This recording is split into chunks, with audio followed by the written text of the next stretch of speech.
ನಮಸ್ಕಾರ ಸ್ನೇಹಿತರೆ, ನಿಮ್ಮೆಲ್ಲರಿಗೂ ನಮ್ಮ ಚಾನಲ್ಗೆ ಸ್ವಾಗತ. ನಿಮ್ಮ ಮೊದಲನೆಯ ಪ್ರಶ್ನೆ, ಬಿಟ್ಕಾಯಿನ್ ಅನ್ನು ಯಾವ ಬ್ಯಾಂಕ್ ನಿಯಂತ್ರಿಸುತ್ತದೆ?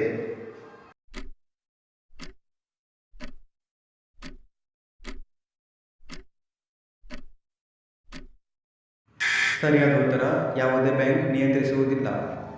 ನಿಮ್ಮ ಎರಡನೆಯ ಪ್ರಶ್ನೆ, ಅಂತಾರಾಷ್ಟ್ರೀಯ ರೆಡ್ ಕ್ರಾಸ್ ದಿನ.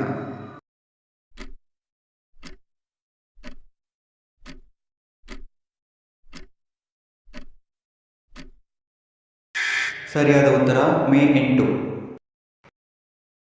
ನಿಮ್ಮ ಮೂರನೆಯ ಪ್ರಶ್ನೆ, ಆಲ್ಪ್ಸ್ ಪರ್ವತ ಶ್ರೇಣಿ ಯಾವ ಖಂಡದಲ್ಲಿದೆ?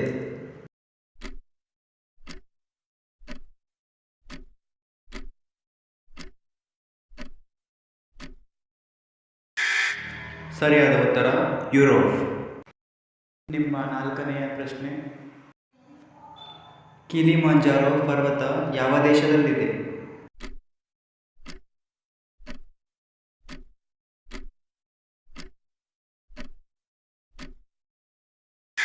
ಸರಿಯಾದ ಉತ್ತರ ಟ್ಯಾಂಜೇನಿಯಾ. ನಿಮ್ಮ ಐದನೆಯ ಪ್ರಶ್ನೆ, ಈ ಕೆಳಗಿನ ಯಾವ ದೇಶದಲ್ಲಿ ಯೂರೋ ಚಲಾವಣೆಯಲ್ಲಿಲ್ಲ?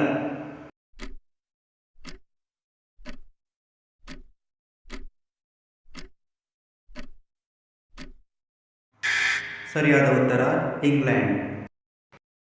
ನಿಮಗೆ ಎಷ್ಟು ತಿಳಿದಿತ್ತು ಎನ್ನುವುದನ್ನು ಕಮೆಂಟ್ ಮಾಡಿ. ವೀಕ್ಷಿಸಿದ್ದಕ್ಕಾಗಿ ಧನ್ಯವಾದಗಳು. ದಯವಿಟ್ಟು ಸಬ್ಸ್ಕ್ರೈಬ್ ಮಾಡಿ ಮತ್ತು ಶೇರ್ ಮಾಡಿ.